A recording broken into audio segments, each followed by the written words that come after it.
ichingizdagi sevgingizni qancha hozir sizda sevgi bo'lsa, shuncha pul oqimi sizda bor.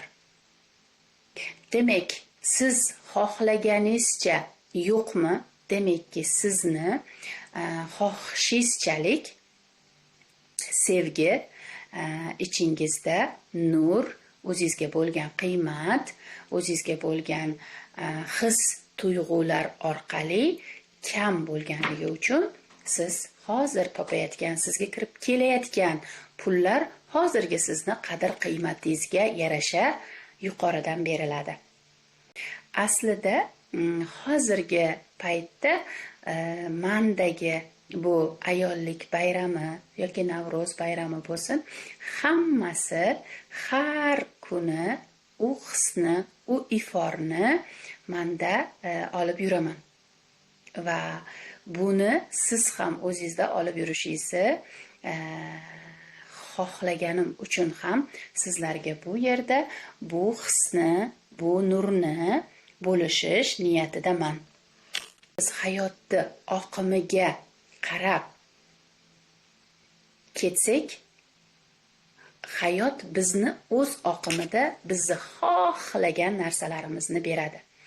Biz hayotni oqimida bo'lmasak, bizni xohishlarimiz amalga oshishi biroz qiyinlashadi. Oldingi hayot tarzimdagi, hayot ongimdagi hislarimni aytadigan bo'lsam, 8-martda onamni tabriklashim kerak, opalarimni tabriklashim kerak, yoki bo'lmasam palon o'rtog'imni, pismadon o'rtog'imni, uni, buni da bizda tugamaydi tabriklaydigan insonlar. Lekin hech qachon o'zimga oynaga qarab turib, ertalab turib, Lemuriya, seni tabriklayman. Sen shuncha yillarni yashab, mana shu darajagacha kelding. Mana shu ayollik qismiga yana takror deylik, menda 45 yosh bo'lsa, 45 yilini ko'rding deb 4 yil avval ayta olmaganman. Nega? Har birimiz hozir shundaymizmi? Turib hozir o'zingizga birinchi tabrikni ayta olasizmi?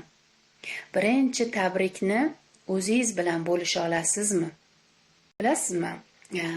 Bular xuddiki hayotingizdagi har kuni ovqat qilishim kerak. U narsalarni pishirishim kerak, bu narsalarni pishirishim kerak deganidek, xuddiki Robert ayol xizmatda. Chunki u shularni qilish kerak. Asl ayol birinchi o'zini xohishlariga qaraydi. O'zidan xohishlarini so'raydi.